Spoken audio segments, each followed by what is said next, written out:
සුබ සන්ධ්‍යාවක් හැමෝටම මගේ channel එකත් එක්ක එකතු වෙලා ඉන්න ඔයාලා සාදරයෙන් පිළිගන්නවා. මම අද කතා කරන්න යන්නේ ඩිස්ලිපිඩීමියා ගැන. ඩිස්ලිපිඩීමියා කියන්නේ අපේ ඇඟේ තියෙන කොලෙස්ටරෝල් ලෙවල් එක වැඩි වීම ගැන. මම දන්නවා ඔයාලා කොහොමද දන්නවා කොලෙස්ටරෝල් ලෙවල් එක වැඩි වුණාම අපිට තියෙන බලපෑම මොකක්ද කියලා. අපිට heart attack හැදෙන්න පුළුවන්.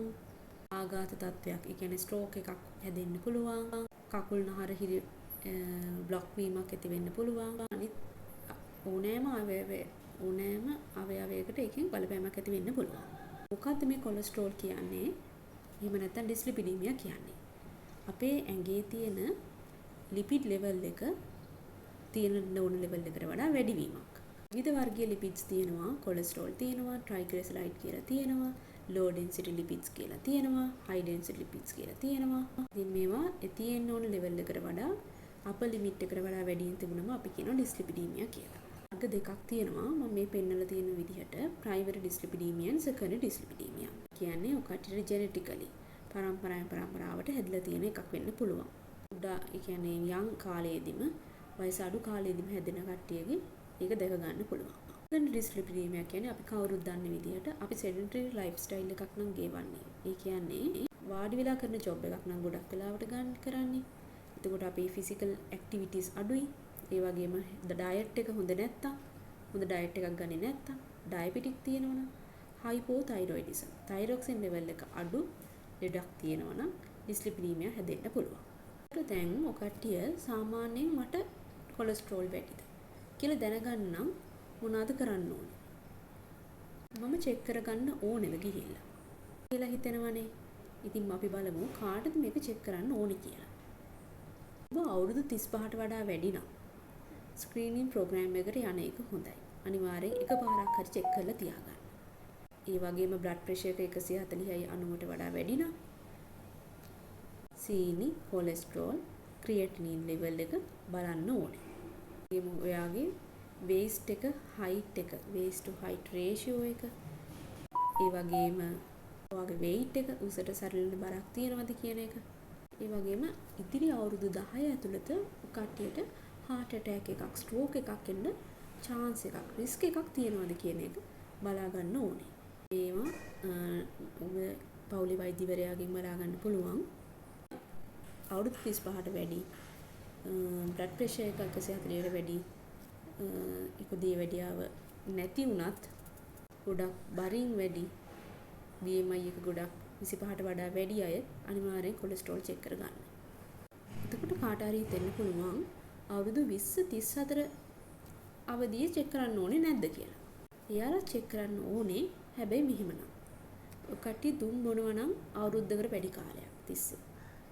ඒ වගේම ඔයාලගේ BMI එක 25ට වඩා වැඩි නම්, ඒ කියන්නේ ඔයාලා ඕවර් weight නම්, weight එක උසට සැලෙන weight එක තියෙන්න ඕන ගන්නට වඩා වැඩි නම්, obese නම්, මහතින් වැඩි නම්, දියවැඩියාව symptoms, දියවැඩියාවේ වෙන්න පුළුවන් වගේ ලකුණු තියෙනවා නම්, ඔයාලගේ පවුලේ ළඟම ඥාතියෙකුට අවුරුදු 55ට අඩු පිරිමියෙකුට හෝ අවුරුදු 65ට අඩු ගැහැණු කෙනෙකුට heart attack, stroke හැදිලා තියෙනවා නම්, ඒ වගේම ළඟම පවුලේ කෙනෙකුට දියවැඩියාව තියෙනවා නම්, ඒ වගේම ඔකට waist එකේ වටේ ඉන්නේ ප්‍රමාණය සෙන්ටිමීටර් 90ට වැඩි පිරිමියෙක් හෝ සෙන්ටිමීටර් 80ට වැඩි ගැහැණු කෙනෙක් නම් අවුරුදු 20 34 හිටියත් ඔකට අනිවාර්යෙන් ලිපිඩ් ලෙවල් එක, කොලෙස්ටරෝල් ලෙවල් එක චෙක් කරගන්න ඕනේ. කොලෙස්ටරෝල් බලලා මොකද කරන්නේ? අපි බලනවා ටෝටල් කොලෙස්ටරෝල් එක. මොන්නේ එකම ගිහලා බ්ලඩ් එකක් දීලා බලනවා. මොන්නේ ඒකේ අගය 240ට වඩා වැඩි. මිලිග්‍රෑම් per ඩෙසිලීටර් 240ට වඩා වැඩි. ඒකට මොකද කරන්නේ? අර පැය 12ක් ෆාස්ටිං ඉඳලා කරන ලිපිඩ් ප්‍රොෆයිල් එක චෙක් කරන්න ඕනේ. ඊළඟට මම කතා කරන්නම් දැන් අපි ඔකට කොලෙස්ටරෝල් වැඩි කියලා ඔන්න දැන් පේනවා. ඔන්න දැන් දැනගත්තා. අපි දැන් මොනවද කරන්න ඕනේ? බය වෙන්න ඕනේද? නෑ. හැබැයි අපිට තාම heart attack, stroke ඇවිල්ලා නෑනේ. එහෙනම් ඒකෙන් මිදෙන්න අපි මොනවද කරන්න ඕනේ කියලා බලමු. හැමෝටම බෙහෙත් අවශ්‍ය වෙන්නේ නෑ. මුලින්ම අවශ්‍ය වෙන්නේ බෙහෙත් නැතුව අපිට කරන්න පුළුවන් දේවල්. මේක බෙහෙත් අවශ්‍ය අයත් නැති අයත් දෙගොල්ලම කරන්න ඕන දෙයක්. ඒක තමයි non pharmacological management එක විදිහට heart healthy diet එකක් ගන්න එක. heart healthy diet කියන්නේ හදවතට හොඳ diet එකක්. මොකද හදවතට හොඳ diet එකක් කියන්නේ අපි කෑම ගනිද්දී අපේ කාබෝහයිඩ්‍රේට් ගන්නා ප්‍රමාණය සීමා කරලා ඊට අමතරව මස් මාළු කෑල්ලක් කියන්නේ සම්පූර්ණ නියුට්‍රියන්ට්ස් ඔක්කොම එන විදිහට අපි කෑම වේල හදා ගන්න ඕනේ. මස් මාළු, පරිප්පු හරි, කඩල හරි, කවුපි හරි වගේ පල්සස් මොනවා හරි එක මස් මාළු, චිකන්, එග් අනිවාර්යෙන් කොට කෑල්ලක්. ඊට පස්සේ vegetables වර්ග 3ක්. කොළ පැහැති එළවලුවක්, කොළ පැහැති කොළ වර්ගයක්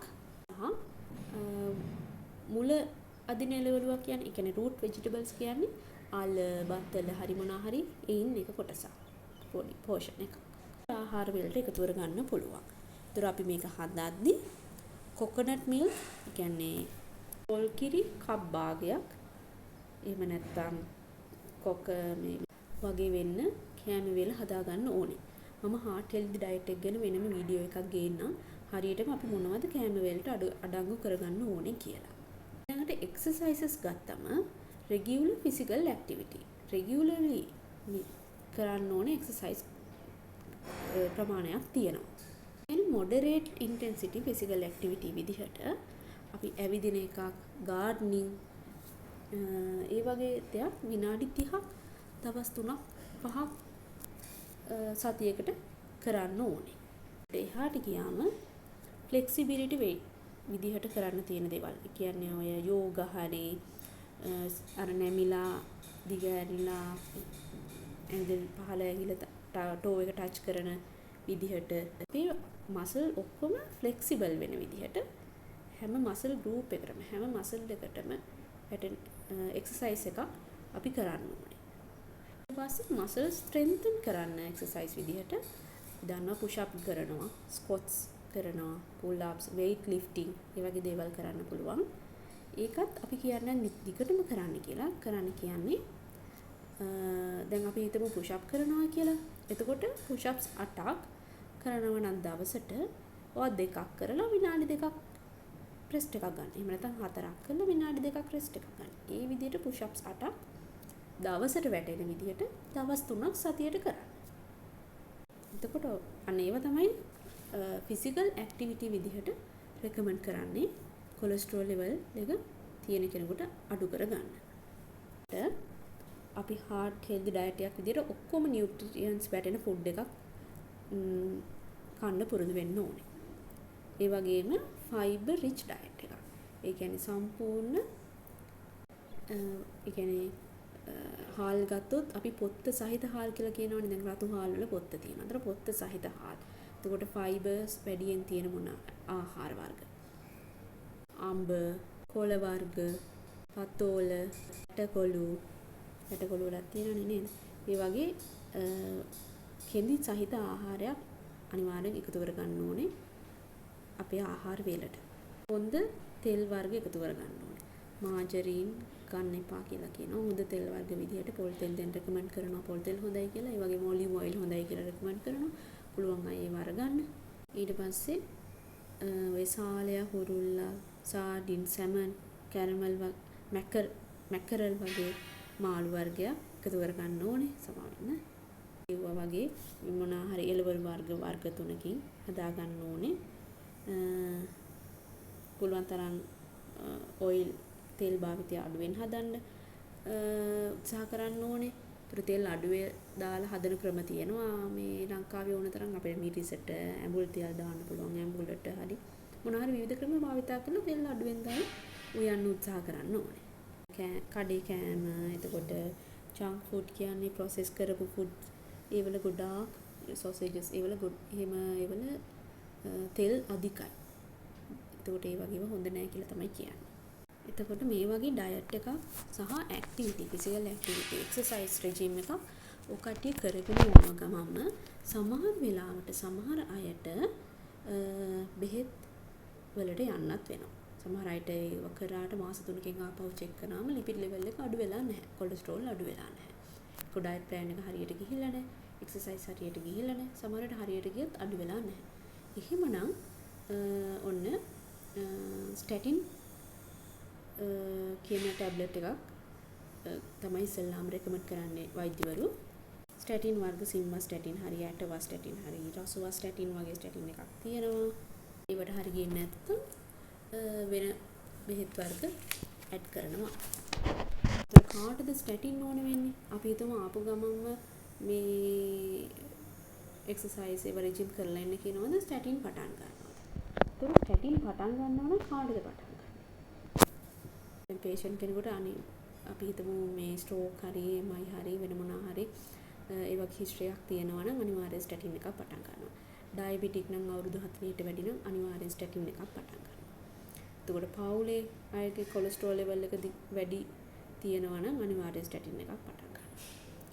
ඒ වගේම වකුගඩු අමාරු තියෙනවා නම් එයාලකට EGFR කියන එක බලනවා. අපි දන්නවා වකුගඩු අමාරු තියෙන අය ඒක 60ට වඩා අඩු නම් ස්ටැටින් එකක් පටන් ගන්නවා. ඒ වගේම කොලෙස්ටරෝල් රිපෝට් එක බලලා අපි හිතමු ටෝටල් කොලෙස්ටරෝල් එක 240 නෙමෙයි 300ටත් වඩා වැඩි. එහෙනම් ඒ වෙලෙම ස්ටැටින් එකක් පටන් අරගෙන අනිත් ඔය ලයිෆ් ස්ටයිල් මොඩිෆිකේෂන් කරන ඒවා මම කලින් කතා කරපුවා කරන්න කියනවා. ඒ වගේම අපි හිතමු අර ලෝ ඩෙන්සිටි ලිපෝප්‍රෝටීන් කියලා එකක් තියෙනවා. ඒක 190ට වඩා වැඩි නම් ඒ කියන්නේ අපි කොලෙස්ටරෝල් බලලා ලිපිඩ් ප්‍රොෆයිල් එකක් බලනවානේ. ඒකේ LDL ලෙවල් එක 190ට වැඩි නම් ඒ වෙලෙම අපි ස්ටැටින් පටන් ගන්නවා. ඒ වගේම අවුරුදු 10ක් ඇතුළත ස්ට්‍රෝක් එකක් MI එකක් වගේම වෙනත් ඔය කොලෙස්ටරෝල් අධික නිසා හැදෙන්න පුළුවන් ලෙඩක් හැදෙන්නේ chance එක රිස්ක් එක 20ට වඩා වැඩි නම් අවුරුදු 40ත් 75 අතර අයට ස්ටැටින් පටන් ගන්නවා. ඉතින් මම ඔය කතා කරේ බොහොම ටිකක් ඒ කියන්නේ අවශ්‍යම ටික කටිය දැනගන්න ඕන අවශ්‍යම ටික තමයි මම මෙතනදී කතා කරේ. අපි කොලෙස්ටරෝල් ගැන දැනුවත් වෙලා ඉන්න එක වැදගත්. අපි දන්නේම නැතුව ඉඳලා MI එකක් හැදෙනකම්ම ඉඳලා ස්ට්‍රෝක් එකක් හැදෙනකම්ම ඉඳලා ඒ වෙනුවෙන් ක්‍රියා කරනවට වඩා ඊට කලින් දැනගෙන ඉන්න එක වැදගත්. මේක මේ මම කියපු දේවල් හොඳට අහන්න. මම මුකුත් පික්චර්ස් වෙන ෂෙයා කරලා නැහැ. මේක වැදගත් වෙන්නේ හොඳට අහගෙන ඉන්න එක. ඉතින් ඔයාලා කට්ටිය කොලෙස්ටරෝල් ලෙවල් එක බලා ගන්න ඕනේ කියලා හිතනවා නම් මම කියපු ක්‍රයිටීරියා වලට ඔකට මොන යම් හෝ විදියකට අයිති වෙනවනම් අදම ගිහිල්ලා කොලෙස්ටරෝල් ලෙවල් එක බලා ගන්න. ඉතින් මම අද Living the Dream channel එකෙන් ඔකට ගෙන එකතු කරේ කොලෙස්ටරෝල් වැඩි වුණොත් මොනවද අපි කරන්න ඕනේ කියන එක ගැන. ඉතින් ඊළඟ වීඩියෝ එකෙන් තවත් වැදගත් මාතෘකාවකින් ඔකට හමුවට එන්න ගිහින් එන්න සුබ දවසක්.